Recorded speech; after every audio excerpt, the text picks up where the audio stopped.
mga Marcos ang hilaga habang ang mga Duterte naman ang naghahari sa timog.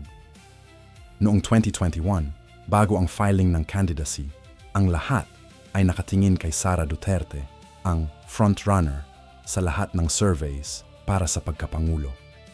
Ngunit sa isang sorpresang desisyon, pinili niyang tumakbo bilang vice-presidente sa ilalim ni Ferdinand Bongbong Marcos Jr. Dito nagsimula ang haka-haka. Ano ang naging kapalit ng sakripisyong ito? Ito ba ay pagkakaisa para sa bayan o isang strategic retreat para sa mas malaking plano sa hinaharap? Ayon sa mga political analysts, ang Uniteam ay itinuring na marriage of convenience.